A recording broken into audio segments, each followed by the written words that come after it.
você não viu a imagem, então se prepare, André Kfouri, você fã de esportes. Bota na tela pra gente um pouquinho da festa. Olha só como foram tomadas as ruas do Rio de Janeiro pelos torcedores. O Flamengo recebido aí com muita festa pela nação.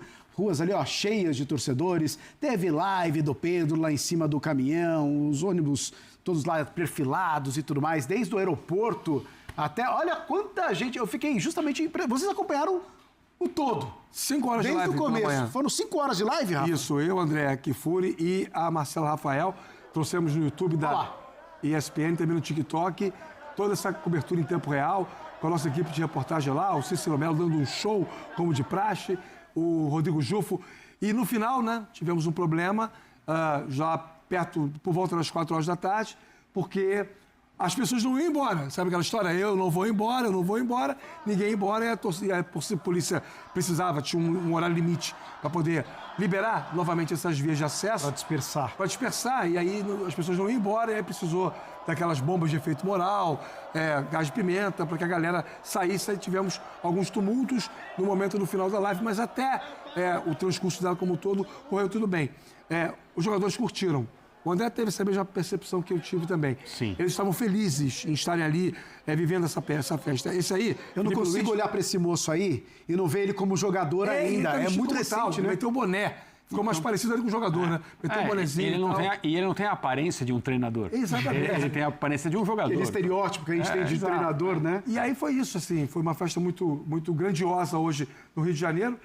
Houve um atraso, porque os jogadores, quando chegaram do voo fretado de Lima, eles almoçaram, por volta de 10 da manhã, no aeroporto.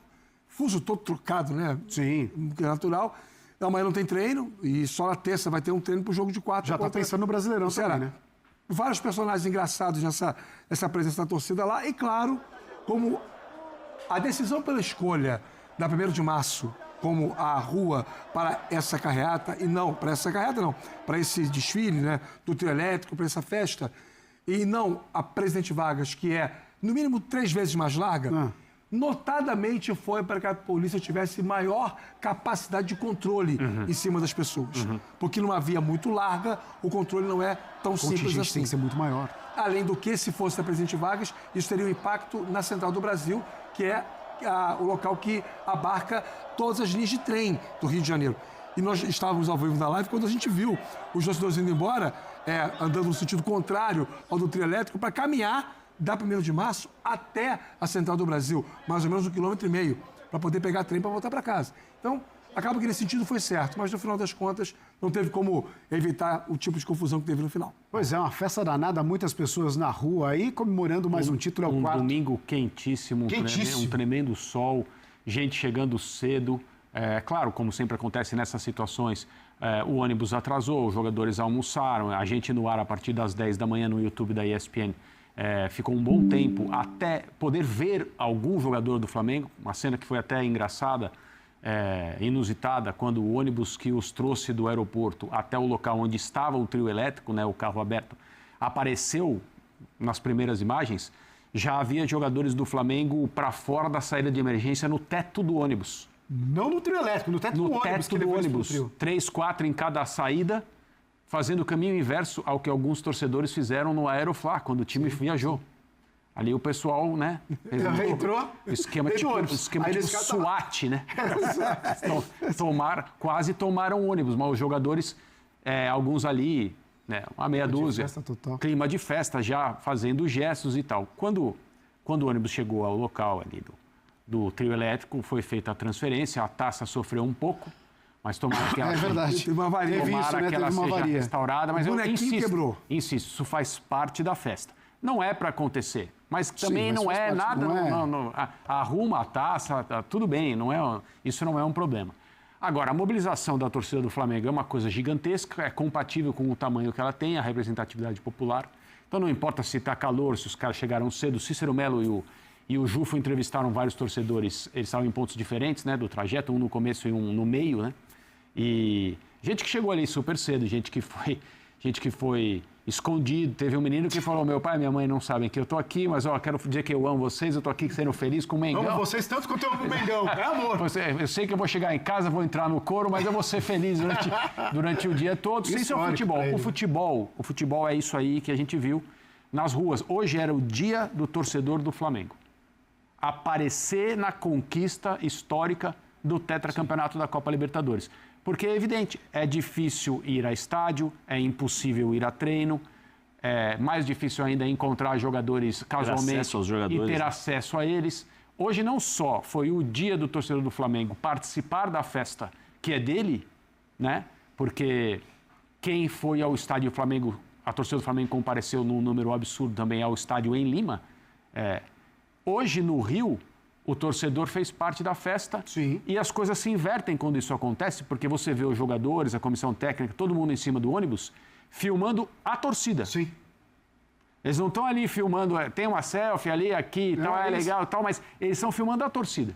Porque os jogadores gostam de ver isso. Hoje o torcedor foi protagonista ao lado de um time que é indiscutivelmente o melhor do Brasil, o melhor da América do Sul, e o Flamengo, com todo o mérito e toda a alegria, se junta ao seu povo hoje, na volta ao Rio de Janeiro com a taça, que, de novo, foi levemente avariada, mas eu tenho certeza que ela vai ser reparada e vai ficar bonitinha. Festa é uma festa histórica, lógico, né? Para ser lembrada por todo mundo que estava presente aí no Rio de Janeiro, recebendo esse time que voltou com mais uma taça da Libertadores da América e mais um título para o Flamengo. Vamos falar um pouquinho a respeito do jogo, também da partida, porque os senhores, ontem eu não ouvi a opinião dos senhores em relação à partida. O Flamengo se sagrou campeão. Golzinho ali do Danilo naquele escanteio batido e tudo mais, gol de cabeça. Mas uma partida cheia de elementos, inclusive uma partida com muita discussão. A festa ali, ó. A gente tem Felipe Melo, Júlio César carregando a taça, tem o Puyol ali atrás. Vai lá, Puyol! Não, não vou não. Essa aqui é a festa de vocês e tudo mais. Até rolou isso ali no começo com a taça. Mas a gente teve um jogo mascado. No finalzinho, aquela bola aérea. Zé, o que você achou da partida? É normal uma partida de final ser mais nervosa? É natural que isso aconteça também? Sim, é natural que seja uma partida disputada, ainda mais pela rivalidade das duas equipes, né, nos últimos anos, mas assim, o Flamengo para mim foi superior. O Palmeiras, todo mundo estava esperando que o Abel fosse tirar uma carta do seu bolso, fazer algo diferente, mas o Palmeiras entrou para se defender e jogar no erro do Flamengo. E o Flamengo não errou. O Flamengo conseguiu ter aí pelo menos os 75 minutos de jogo, de controle de jogo. A partir do momento em que o Flamengo faz o gol, é a hora que o Palmeiras começa a jogar muito mais o desespero, porque aí o Gustavo Gomes vai jogar lá na frente, o pessoal começa a atacar, mas eu coloco muito também nas escolhas do Abel em relação a isso, né? Porque nós vimos o Palmeiras, tem o Palmeiras antes do Mundial e o Palmeiras pós-Mundial. O Palmeiras antes do Mundial era o Palmeiras que o Vitor Roque pegava a bola de fora para dentro, que o Flaco Lopes tinha dificuldades para encontrar posicionamento, às vezes era banco, né? Se eu não me engano ele era banco. Os meio-campistas não conseguiam jogar porque não conseguiam criar, simplesmente porque pela maneira de... Danilo subiu lá no... Subiu mesmo, né? Subiu demais, né? Fez um belo gol. Então, e aí o time do Flamengo conseguiu encontrar situações aí, o próprio erro, né, de marcação, o Danilo sozinho. Sozinho. O Danilo fez um gol sozinho. Para quem acompanhou o Mundial, o Danilo fez um gol no Mundial assim também, se não me engano, foi contra o Chelsea, se eu não me engano, né? Então assim, o Palmeiras para mim deixou a desejar e o Flamengo se impôs pela qualidade técnica dos seus jogadores. O Arrascaeta foi bem marcado, talvez se ele tivesse feito uma movimentação um pouquinho diferente, talvez pudesse encontrar um pouco mais de espaços, mas assim, Jorginho jogou demais, né? O que o Jorginho jogou essa final foi impressionante. Marca, distribui o jogo. Eu sou fã do Léo Pereira, eu acho que o Léo Pereira mantém uma regularidade sensacional, eu acho que ele deveria estar na seleção. O Danilo fez um bom jogo também, Danilo jogou muito bem. Essa bola aí, o Danilo tirou a bola do jogo, né? Essa bola foi a bola do jogo, pro Flamengo, porque ele consegue bloquear o Vitor bem na hora do chute. E ela ia no gol, hein? Né? Ela ia no gol. Né? Então o Danilo, para mim, foi o cara do jogo, fundamental, né? Agora, assim, aí do outro lado tem o Felipe, né? Felipe que soube fazer bem a leitura do jogo, preparou bem a sua equipe. Eu acho que o Felipe tem algumas coisas que são positivas nesse sentido, né? De preparação da equipe, de seriedade dentro você percebe ali no banco a forma como ele conduz, mas eu acho que ele tem algumas referências, ou seja, líderes em campo que fazem a diferença para o Flamengo nos momentos difíceis. Esse daí, ó, para mim esse rapaz aí, demais, Jorginho, né? Esse rapaz aí fez a diferença. Esse cara vestiu a camisa do Flamengo de uma forma absurda. Incrível. O que ele jogou ontem, né? Lembra do Mundial? Mundial, quando ele chega, espera-se que ele chegue ainda longe da melhor forma. Sim, não, sim. Assim, ele já, foi entre os 3 melhores do time que sobra. ele já choca o time nos primeiros treinos e aparece como se estivesse lá. André, e se eu não me engano, ele faz 10 jogos seguidos. 10 jogos seguidos. No fim da temporada para ele. Para ele. Né? E assim, quando ele está em campo, a facilidade que ele tem. Ele vê o jogo de frente, né, cara? Ele é uma coisa difícil. É um maestro, né? Da orquestra do Flamengo, é impressionante. Mas... É o cara que você já conhece da fama dele, você já sabe que o cara rodou, o cara, pô, seleção. Sim. Não sei, Eu tenho, na verdade, mas uma coisa importante que, em relação ao jogo de ontem, que chamou a atenção. O Abel montou uma estratégia e, assim, eu sabia que, de alguma forma, o Palmeiras teria mudança ou mudanças para o jogo de ontem, porque o Abel, ele revelou o time com 2 dias de antecedência, ele estava esquisito, não era exatamente o que a gente costuma ver do Abel. Entregou o Campeonato Brasileiro, né? Entregou o Brasileiro e tudo mais. E aí, o que ele faz ontem? Ele monta o Palmeiras com uma linha de 5 de média para baixa e um pentágono, né? 5 jogadores ali próximos, ocupando a intermediária, para poder tentar causar desconforto à saída de bola do Flamengo, mas sem espetar o tempo todo. Custou para o Flamengo perceber 2 coisas que seriam importantes para ele aniquilar essa cratera que o Palmeiras deixou no meio-campo. A primeira coisa seria tirar o Arrascaeta da linha de frente, que ele é, de fato, um 4º atacante. Quando o time não tem a bola, ele é o cara que se aproxima do centroavante para marcar a primeira saída de bola do adversário. Puxar o Arrascaeta mais para a intermediária própria do Flamengo, quebrar esse espaço que estava ali aberto para poder gerar a oportunidade do Flamengo, com a bola no pé e o Arrascaeta de frente, desenvolver as suas construções. Pulgar não fez um bom jogo, isso contribuiu também para que o Arrascaeta não tivesse essa liga com os seus volantes. E o segundo ponto, aumentar a incidência das diagonais do Bruno Henrique. As oportunidades que o Flamengo teve no primeiro tempo foram porque o Bruno Henrique saiu da função de centroavante e ocupou circunstancialmente um dos lados do campo, primeiro o lado direito, o chute que ele tem, né, que a bola ele vai entrando pela meia direita e chuta por cima, e depois pelo lado esquerdo, naquela bola que o Carlos Miguel abafa. Foram 2 oportunidades raras, mas que aconteceram, causadas por essa movimentação que não foi frequente. Então foram falhas do Flamengo no primeiro tempo. No segundo tempo, o Flamengo manteve o seu controle técnico e o gol sai de uma bola parada, é verdade. Mas, vendo o jogo, a gente tinha a sensação de que, no primeiro arrefecimento do Palmeiras, o Flamengo iria abrir o marcador. E que o Palmeiras depois iria, como disse o Zé, tentar jogar. E aí, quando você tenta jogar com 22... Tinha 73, né? Não, 67. 67. Mas ele começou a sair um pouquinho com 73, que ele começa... Do balão. E aí ele falha para mim, quando ele tira o Alan. Porque o garoto, querendo ou não, estava sendo vítima da estratégia. Ele não estava tendo participação com a bola. E da forma tática de jogar. Exatamente. Também, né? Não é porque ele não queria, é porque ele estava em campo, basicamente, para fechar a marcação do lado do campo.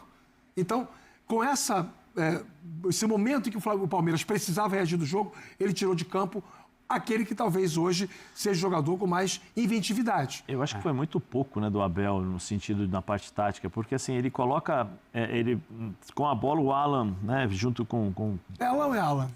Alan, né, o Pascoal que fala sempre, o Alan vinha por dentro, o Veiga também vinha por dentro, para abrir os corredores para o Piquerez, e o Kelvin não saía, porque tinha o Samuel Lino ali. E o que gerava? Gerava a superioridade do Flamengo, porque o Jorginho estava sozinho o tempo todo. Porque eles estavam muito mais preocupados em marcar os alas do Flamengo, né? O lado esquerdo com o Alexandro, o Varela pelo lado direito, que saía bem. Depois o Varela deu uns 2 ataques, depois ele já posicionou o Veiga já para fechar o corredor, já tentou fazer uma linha ali para tirar esse espaço do Bruno, do qual ele fez a movimentação. O Varela estava batendo com o Piquerez. Com o Piquerez. E aí o que aconteceu? O Flamengo, o que o Jorginho fez? O Jorginho entrava, né, entre os zagueiros para sair jogando e ditava o ritmo. Saía jogando tranquilamente para jogar. E o Palmeiras não conseguiu tirar esse espaço, tirar essa superioridade numérica. Né? Então ficou bem complicado. E assim, o Vitor Roque é para jogar em cima dos zagueiros. Está mais do que comprovado isso. O Flaco Lopes para jogar em cima dos zagueiros. O Vitor Roque estava do lado esquerdo para marcar a saída dos zagueiros. O Flaco estava voltando para marcar a saída dos zagueiros, quando todos nós pensávamos, o que ele vai fazer? 3 zagueiros, ele vai colocar o Fux centralizado, como fez contra a LDU. O Fux centralizado, sem a bola, né? Volta, mas com a bola ele sai para o jogo. Ou se não, sem a bola ele pressiona o Arrascaeta. E aí você bate todos os jogadores, né? Você faz o espelho, como eles gostam de falar, e deixa a zaga do Flamengo com a bola nos pés. Pelo menos você está mais seguro. Não, mas ele insistiu com os 3 jogadores, aí o Kelvin, que tinha o Samuel Lino lá, preocupação com o Carrascal também, ele não saía, ele se apresentou acho que 1 ou 2 vezes, o jogo inteiro, 2 vezes. E o Flamengo, você dá espaço para o Flamengo ter a bola do jogo, e aí, como eu falei, como o Jorginho, ele se posicionava na parte defensiva, na parte ofensiva ele saía para o jogo, ele distribuía o jogo, e o Flamengo teve com 25 minutos os 2 volantes amarelados. Sim. O meio-campo inteiro. Acho que também então, assim, sabe, e o Palmeiras não soube aproveitar. O Palmeiras, em momento algum, quis jogar o jogo. O Palmeiras apenas se defendeu. Isso. Vamos esperar para ver um contra-ataque. Não adianta jogar contra o Flamengo se você não tentar, de alguma forma, de alguma maneira, pelo menos colocar um pouco de... sair um pouco. E é estranho, porque o Palmeiras, no jogo contra o Flamengo no Rio de Janeiro, o Palmeiras conseguiu jogar de igual para igual. Sim. Jogou de igual para igual. A abordagem inicial foi completamente diferente. Totalmente. Amassamos. É isso aí, mídia paulista. Vamos elogiar o Flamengo. O Flamengo anulou todas as jogadas do Abel Ferreira, técnico medroso. Técnico que fala que o Flamengo só tem os melhores jogadores, mas não dá méritos ao trabalho do Felipe Luiz. E tá aí, ó. Tá aí. É isso aí que vocês estão vendo. O Flamengo deu uma aula. O Flamengo deu um baile, fez o que quis com o Palmeiras. E se o Pedro tivesse em campo, o Flamengo poderia fazer mais gols, porque tava a cara do jogo do Pedro. Rossi quebrava a bola no Pedro, Pedro fazia a parede e dava assistências para os pontas jogarem. Ou seja, o Flamengo poderia ter matado o jogo ainda mais cedo. Se o Pedro tá nesse jogo da final da Libertadores, eu tenho certeza que o Flamengo poderia fazer mais gols. Então, assim, para vocês verem a força. E na próxima temporada o Flamengo tem que trazer mais um jogador para estar brigando ali com o Pedro, na vaga de titular, seja um cara mais centroavante, seja um cara de mais mobilidade, mas o que importa é que o Flamengo é tetra campeão da Libertadores. Vocês gostaram? O que vocês acharam sobre esse grande título? Deixa aqui nos comentários que eu quero ver a opinião de todos vocês. Tô indo nessa, fiquem com Deus e até a próxima!